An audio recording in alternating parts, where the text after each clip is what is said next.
मुझे ये बताएं सर कि आपकी तवक्कुआत क्या थी, मेहनत क्या थी, या आपने अब तक जो ज़ाहिर असिस्ट किया होगा, बहुत कुछ आपके सामने आया होगा, तो जमात इस्लामी पूरे पाकिस्तान में बिलखुसूस कराची समेत कहाँ खड़ी थी जिस पर आप ये कहते हैं कि ये पाकिस्तान का बदतरीन इलेक्शन है?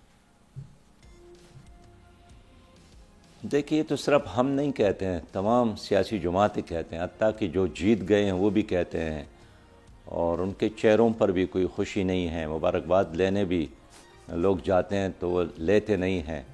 एक जाली इलेक्शन और जाली हुकूमत इस वक्त बनती नज़र आ रही है जो चलने वाली नहीं है। हमारा यही तवक्को था कि अगर शफाफ इलेक्शन हो जाए तो हमें इतने सीट ज़रूर मिलते कि हम असम्बलियों में एक मौसर किरदार अदा करते, कौम की तर्जुमानी करते और कौम के मसाइल पर वहाँ आवाज़ उठाते।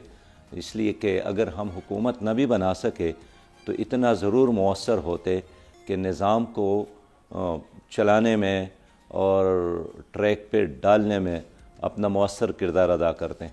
कराची की सीट के ऊपर बड़ी सवालात उठे हैं।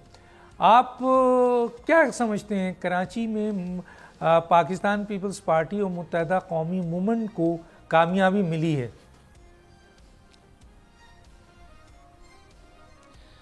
देखिए, कामयाबी का लफ्ज़ उनके लिए मुनासिब नहीं है। आप कब्ज़े का लफ्ज़ इस्तेमाल करें कि पीपल्स पार्टी और इनके हमने मिलकर कब्ज़ा किया है।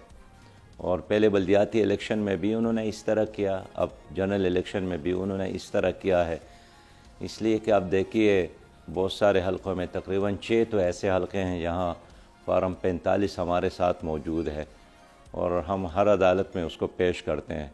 लेकिन इस वक्त जो पूरी हुकूमत बनी है ये फार्म 47 की है।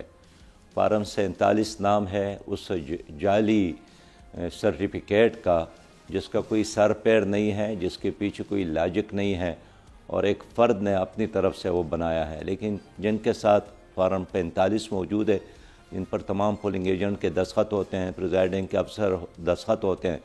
बस हम यही कहते हैं कि इससे हमें फ़ायदा हो या नुकसान हो, लेकिन पूरे पाकिस्तान में फैसले उसी फार्म 45 की बुनियाद पर किया जाए, इसलिए कि उस पर सबका एक इत्तेफाक है।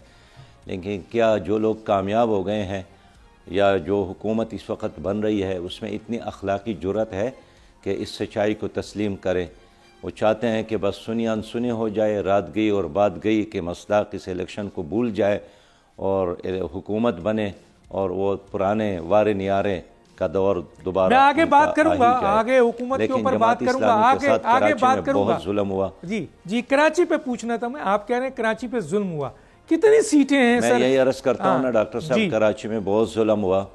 6 हलके तो ऐसे हैं जो बिल्कुल हमारे सामने है, जिनका एक मुकम्मल डॉक्यूमेंट हमारे सामने है और इंशाअल्लाह ताला वो हम इलेक्शन कमीशन में भी पेश कर रहे हैं, सुप्रीम कोर्ट में भी पेश कर रहे हैं, आवाम में भी पेश कर रहे हैं। और कोई भी मुनसिफ हो उसके सामने हम वो डॉक्यूमेंट रखते हैं कि ये तुम्हारे 6 हलकों की रिज़ल्ट है। और उसमें पहला, दूसरा और तीसरा भी नहीं, 5वें और 6ठे नंबर के 2-2 हज़ार वोट लेने वाले MQM को उठाया गया, उसका ऐलान किया गया, उसको मुसल्लत किया गया। ये न कराची के लिए बेहतर है, न मुल्क के लिए बेहतर है, न जमहूरियत के लिए बेहतर है।